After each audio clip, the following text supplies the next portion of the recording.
Bonjour à tous, j'espère que vous allez bien.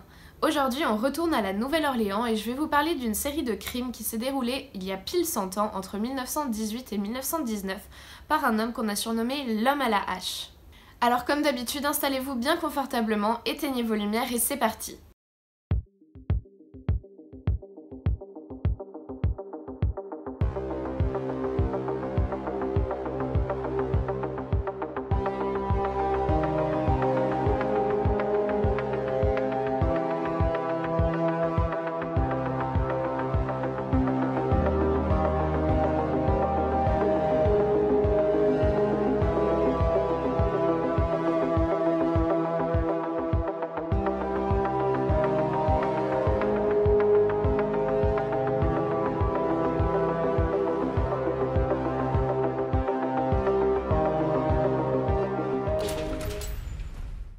Comme son surnom l'indique, ce tueur en série attaquait ses victimes avec une hache et le plus souvent il s'agissait d'immigrés italiens, très généralement même des épiciers. Le 23 mai 1918, Joseph et Catherine Maggio sont assassinés dans leur appartement qui se situe juste au-dessus de leur épicerie.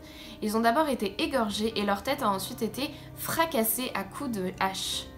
On suppose que Catherine est morte sur le coup parce que sa tête a carrément été presque décapitée, mais Joseph lui a survécu jusqu'à l'arrivée de ses frères qui l'ont trouvé et malheureusement il est décédé juste après sans pouvoir décrire son agresseur. Les enquêteurs notent que rien n'a été volé dans l'appartement alors qu'il y avait des bijoux qui avaient été laissés en évidence, mais par contre ils retrouvent les vêtements de l'assassin qui sont tachés de sang et la hache qui a servi au crime. De plus, ils remarquent que l'assassin a pu se glisser à l'intérieur de la bâtisse en découpant un panneau de bois de la porte arrière de la maison. Au début, c'est un des frères de Joseph Maggio qui s'appelle Andrew qui va être suspecté parce qu'il était barbier et on a retrouvé le rasoir qui a servi à égorger les victimes et en fait ce rasoir lui appartenait.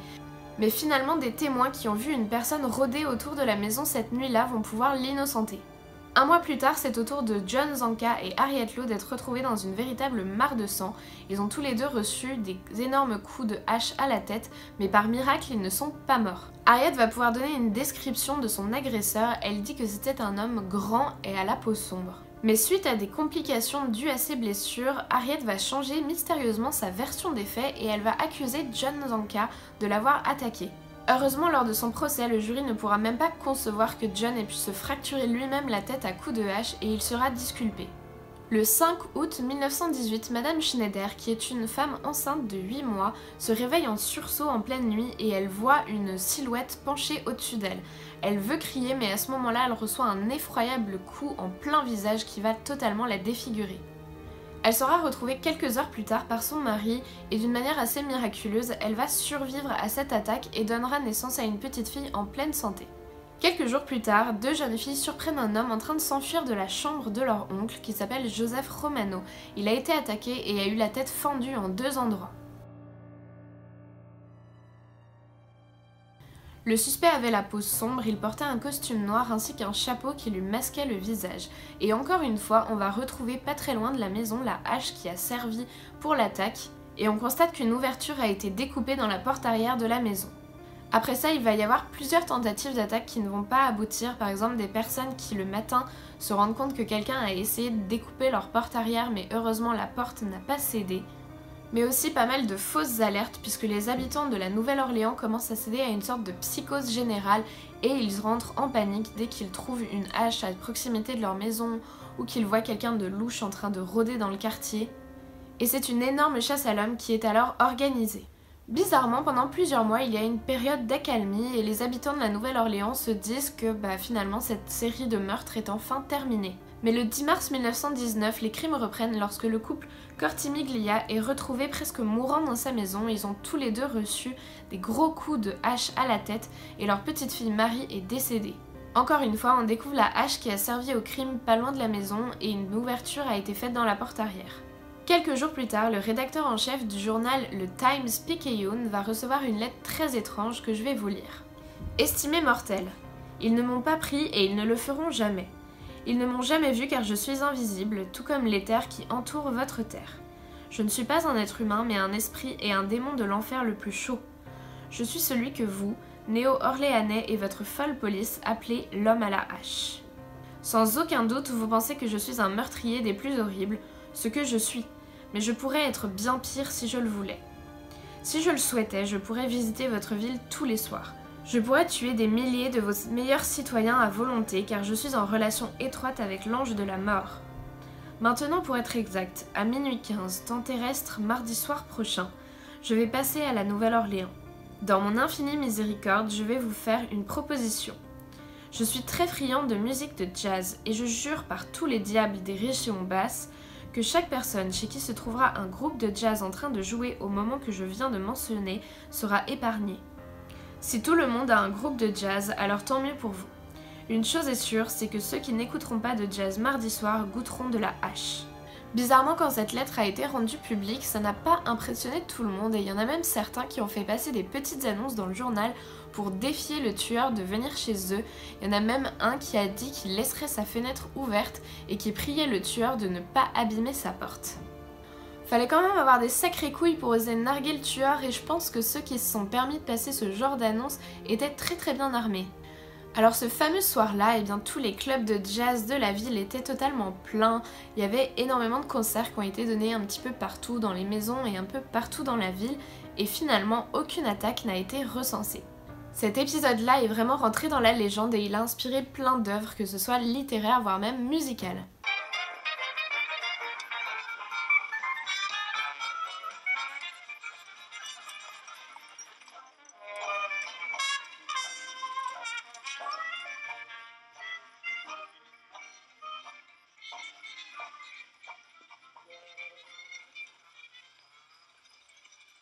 Après cette nuit-là, il y a eu d'autres attaques qui ont été faites, pour certaines qui ont conduit jusqu'à la mort des victimes, toujours selon le même schéma, avec l'ouverture faite dans la porte à l'arrière de la maison et une hache abandonnée pas loin. Alors évidemment, plein de théories sont nées autour de ce mystérieux tueur. Le fait le plus bizarre, je pense, c'est que tous les témoins s'accordaient à dire que la personne qu'ils avaient vue était un homme de grande taille, mais les ouvertures qui étaient créées dans les portes étaient toujours très petites. Du coup, ça a donné lieu à plein de théories un peu folles, comme quoi le tueur était en fait une femme, ou alors que c'était un nain, ou même carrément une créature démoniaque. John D'Antonio, qui était un détective italien à la retraite, a fait le rapprochement avec des crimes qui avaient eu lieu en 1911 et qui présentaient pas mal de points de similitude avec ceux du tueur à la hache. Il a émis l'hypothèse que ce serait le même homme qui serait responsable à la fois des actes de 1911 et ceux de 1918-1919, et pour lui ce serait peut-être quelqu'un avec un espèce de conflit interne, genre entre des pulsions meurtrières et aussi une volonté d'être un honnête homme, un peu à la manière d'un Dr Jekyll et Mr Hyde. Pour certains, les motivations du tueur étaient peut-être sexuelles parce qu'il semblait viser un peu plus les femmes et tuer uniquement les hommes qui se mettaient en travers de son chemin. Certains ont également pensé que les crimes étaient peut-être dus à la mafia et que c'était des règlements de compte entre Italiens.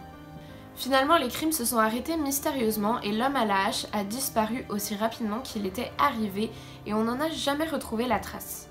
Si jamais vous avez vu la saison 3 d'American Horror Story Coven, eh bien vous savez ce que Ryan Murphy propose comme explication à la disparition de l'homme à la hache, mais j'en dis pas plus histoire de pas faire de spoiler. Alors j'aime beaucoup cette histoire, c'est évidemment pour ça que j'ai décidé de vous la raconter, mais je la trouve personnellement un petit peu frustrante vu qu'on n'a jamais retrouvé le coupable.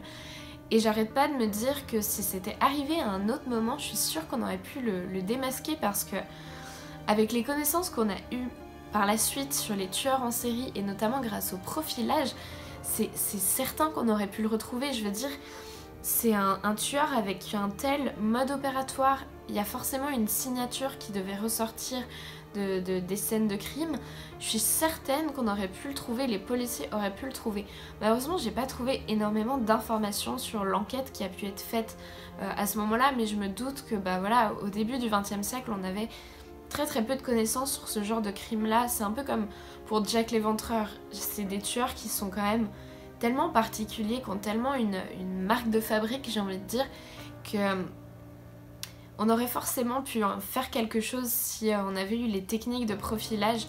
Je vous avais fait une vidéo sur le profilage d'ailleurs, si jamais vous ne l'avez pas vue, je vous l'affiche juste là, vous pouvez aller la voir, je vous explique comment on fait pour dresser en fait un portrait robot d'un tueur à partir d'une scène de crime. Genre il y a plein de trucs un peu bizarres dans cette histoire, par exemple, les toutes petites ouvertures, mais le fait que les gens ont décrit une personne de taille quand même assez grande, mais ça colle pas je trouve avec le fait que, après moi j'y connais rien en attaque à la hache. Mais du coup, enfin je sais pas, je me dis c'est bizarre parce qu'il y a quand même pas mal de gens qui ont survécu. Donc est-ce que c'est quelqu'un qui avait peut-être pas une énorme force physique? Parce que enfin je veux dire, normalement quand on se prend des coups de hache sur la tête, on meurt quoi. Et là c'était des personnes qui étaient généralement blessées, mais qui décédaient soit longtemps après parce qu'il y avait des complications et tout ça, ou...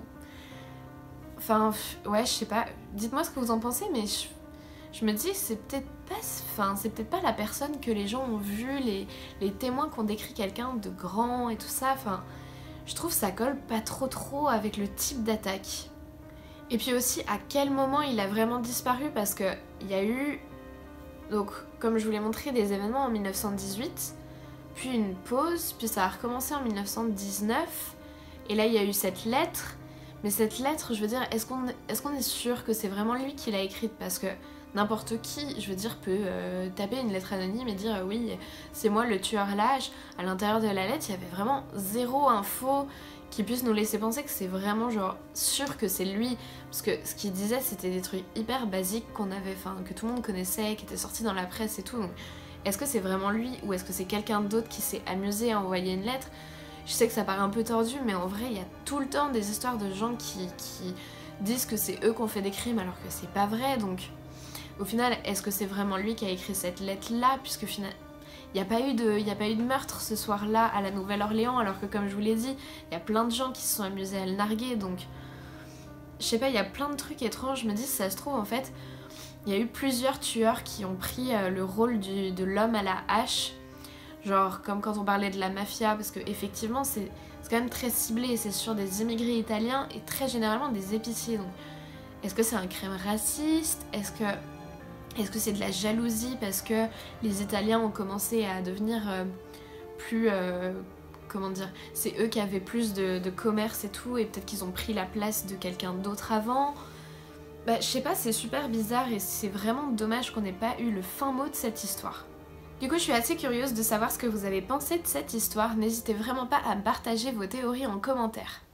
N'oubliez pas de me mettre un petit pouce en l'air si jamais cette vidéo vous a plu, de vous abonner à ma chaîne si c'est pas déjà fait et d'activer la petite cloche afin de recevoir une notification à chaque fois que je sors une nouvelle vidéo, parce que vous l'avez compris, normalement je sors le mardi et le vendredi à 18 h. Mais comme c'est les fêtes de fin d'année, que je vais partir en vacances et que j'essaye de tourner plein de vidéos à l'avance là, mais que je sais pas exactement quand est-ce que je vais réussir à les mettre en ligne, ça peut un petit peu bouger. Plus il y aura sûrement une semaine où je serai en vacances et donc où je publierai pas. Donc voilà, si vous activez la petite cloche, au moins comme ça vous recevez la notification et vous êtes sûr que vous ne ratez aucune de mes nouvelles sorties. Moi je vous dis à très vite pour une prochaine histoire, je vous fais plein de gros bisous et en attendant n'oubliez surtout pas de rallumer votre lumière. 1, 2, 3, 4.